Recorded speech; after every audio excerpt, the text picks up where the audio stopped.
This morning I came out of my house in Anta Hill Park, and there was a white color van waiting for me right at the guardhouse.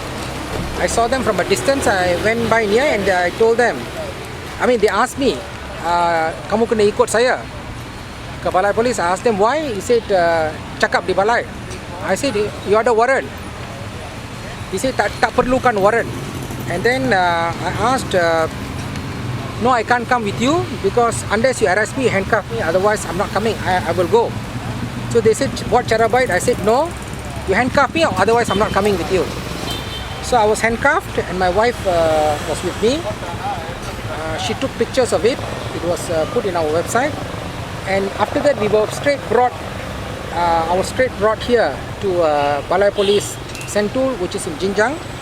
And among the first things I did was I lodged a police report against the UMNO Prime Minister Najib Razak, Inspector General of Police, Attorney General Ghani Patel for abuse of powers and committing unconstitutional and unlawful acts of institutional and state-sponsored racism against the minority Indian poor on a day-to-day basis from womb to tomb. And then I also made the allegation in my police report that Malaysia is the world's most racist and religious supremacist regime and the only remaining apartheid regime in after South Africa 22 years ago in the world. And I also put in my report that UMNO must accept the fact that as long as the genuine grievances of the people of the Indian poor in the ground is not solved, as long as the problem is not solved, HINDREF will continue getting support and there's no two ways about it. And I asked in my report fourthly to tell the UMNO government to stop all their wayang kulit showpieces, to give the impression as if they are helping the Indian poor when they actually are not. They're just doing showcases. And then I stated how today the UMNO regime that is ruling Malaysia for 54 long years has set a very dangerous precedent in that they say that pursuant to section 105 of the penal code, they can arrest us because we are in pursuance of a crime. Intending to commit a crime, I'm leaving my house, they arrest me. So this is a very dangerous precedent set for peaceful assembly, especially involving the NGOs and opposition parties, because this has never been done before in the country and this is the first of its kind. That means before you step out of your house, you are intending to attend an illegal assembly and they arrest you. Okay, this is completely illegal, and this is one notch down. I put it here in my police report that this is one notch down in civil liberties by UMNO in not upholding Article 5 of the Federal Constitution, which provides for freedom of the person, and Article 10 of the Federal Constitution, which provides for freedom of assembly. And in my police report, I also stated that the Indians acts of racism is being committed against the Indian poor from womb to tomb, meaning as soon as a child is born, the child is denied a birth certificate just because they happen to be the Indian poor, defenseless and poor Indian poor.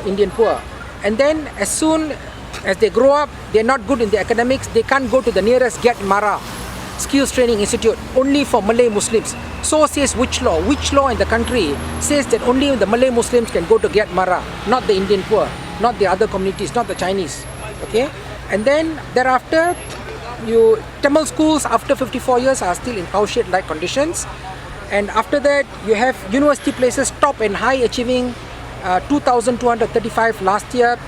Top and high achieving SPM students were denied university places, were denied matriculation, were denied scholarships. And then we have, thereafter you have licenses. Indians are being denied licenses. 5,000 Indian scrap metal dealers are denied licenses.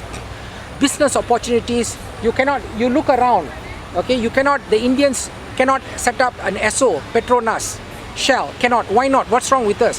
Why isn't the opportunity given to Indians? A Malay poor can set up a burger stall by the roadside.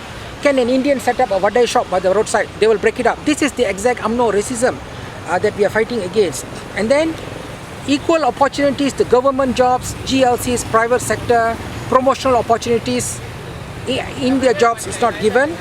And these are all, and then the Indian youths being killed, in particular Indian youths being killed in police lockup, shoot to date.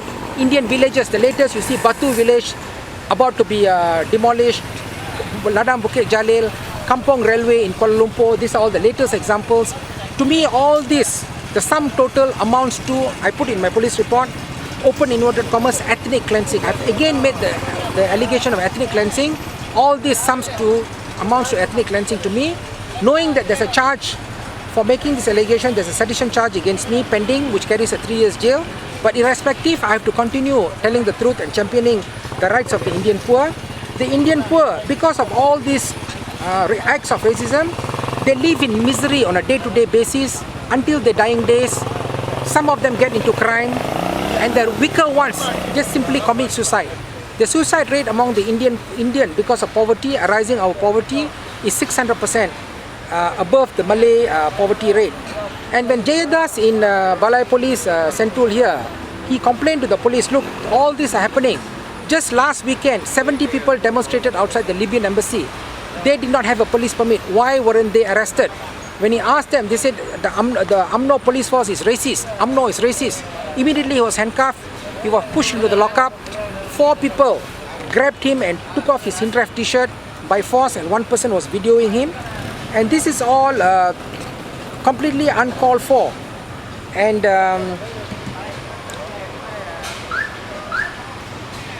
to us today, there have been approximately 300 people who were arrested. Of course, the police give a figure of 100 over. And even as late as, what time was it? 8 p.m.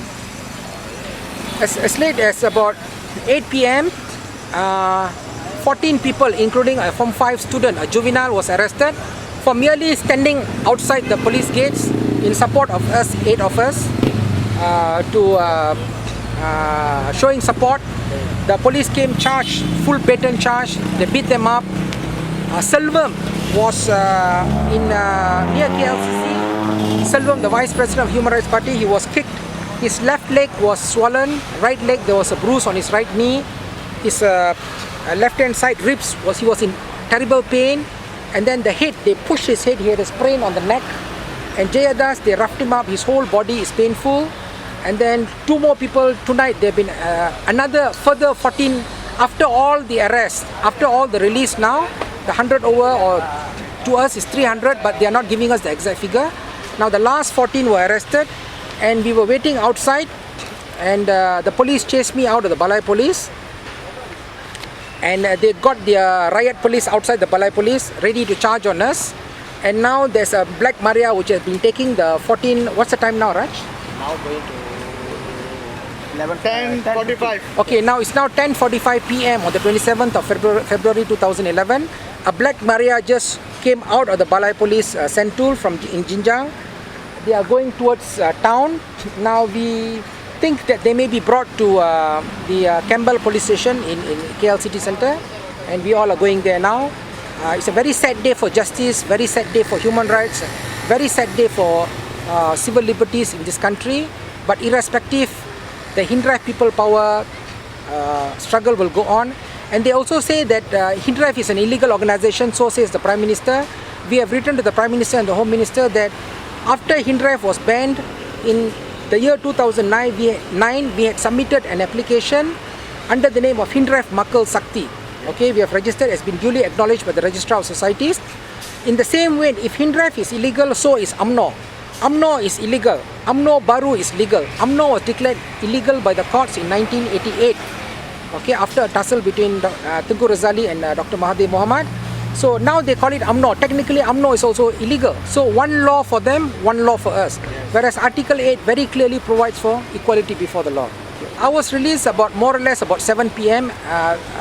Since there was a big crowd, 200 to 300 people waiting outside the Central Police Station, they brought us to the Campbell Police Station and they released us on bail in Campbell Police Station about 7:30. So it just exceeded over 12 hours we were detained. No, I was never hurt. No, I refused to take their food. I refused to take their drinks because I was on hunger strike, protesting against my arrest. They cannot arrest me. This is not a police state. This is not a dictatorial state. This is not an apartheid regime. This is not a dictatorship. No, I cannot accept it. I'm a lawyer of 20 years standing. When they can do this to me, I step out of my house, they say you're going to commit a crime, they arrest me. rubbish. It's completely unacceptable. They can put me in jail again and again. We will continue fighting. Let them put me in jail. At least let that way. Let the world, let the Malaysian community know that what the police and what the racist UMNO regime is doing is wrong. Our struggle will continue irrespective.